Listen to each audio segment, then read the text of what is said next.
This project is going to cause me to lose sleep, just saying, but I'm loving it. I'm absolutely loving it. So today I'm back with book number 10 called Love Does by Bob Goff.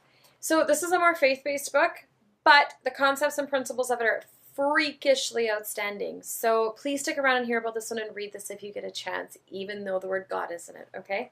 So this is a book about love does. It's not about behavior, or it's not about words, it's not about all those things. It's actually about doing. What are you doing? And so it's a lot of stories. It's little stories about his life, his marriage, his career, all these different things that he does. And he's had a really crazy life. So looking him up is, just in general, looking him up is a really good idea.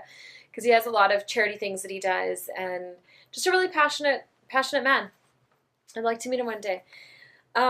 One section that really kind of hit me in the feels was Jesus seemed to say that all we would need to do is to scrape together the pieces of our lives that had fallen on the ground, bring those pieces to him, and he would start using them. Jesus didn't say he would ice over the grits of faults and failures either. He said he would use us in spite of the grits and faults and failures. What we would have to do is decide to move from the parking lot to the party. And he's talking about a wedding cake and how I think it's a wedding cake at his own wedding. The AV cards that they were bringing it on wobbled and it hit the ground and was almost completely destroyed. And they scraped it up, all the gravel bits, the garbage and everything, and somehow managed to still decorate this cake and serve it to people, which is really hilariously gross. But then it talks about a few other things, and then it says, yet Jesus continues to select broken and splattered people, not just as followers, but as participants. He called people like me, who can't even figure out which end of a plastic bag to open, his hands. He called people who trip every day, his feet. And he called people who can't figure out which way to turn a screw to tighten it, or even stack a cake correctly, the ones who build the kingdom. And then, if we are willing, he serves us up, rocks, bits of asphalt, and all.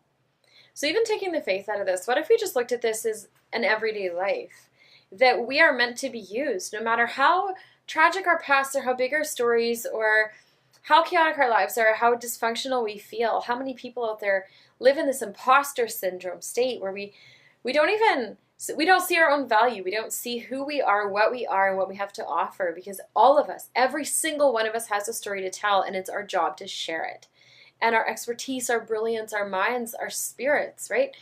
And so what if we looked at that and thought, you know what, it doesn't matter. Asphalt bits, pieces, and all, I am actually worthy of my life. Bit of a game changer, let me tell you.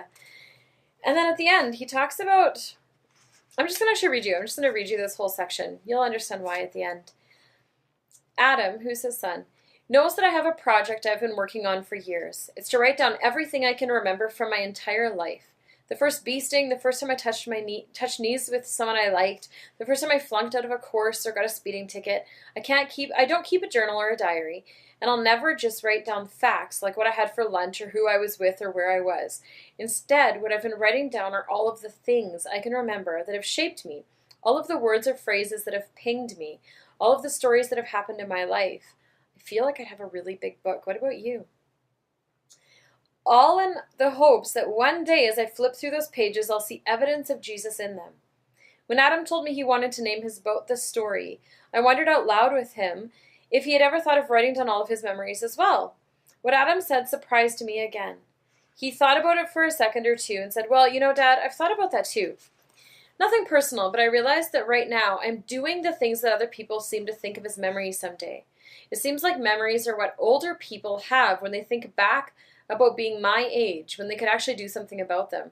So I think what I'll do instead of writing things down now is just do lots of things, and then maybe when I'm done doing cool things, I'll write them down later. How crazy is that? Right? What about just living? What about actually just living in our lives?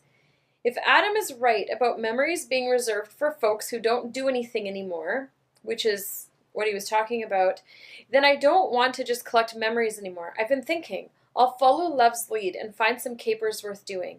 Ones so saturated with whimsy, they have to be wrung out like a wet towel to be understood fully.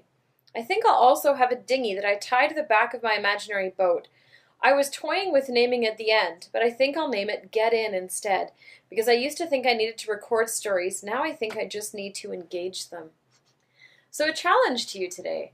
What about actually just engaging in your life? Put down your phone, put down some of your really big grandiose ideas, and just engage. Engage in our everyday lives so we're not sitting there 20, 30, 40, 50, 60 years from now looking at photo albums of just memories. We actually have them inside of us and that we've engaged in those stories. Check back later because we're moving on to a really cool book next, one of my favorites so far. Have a great day, guys.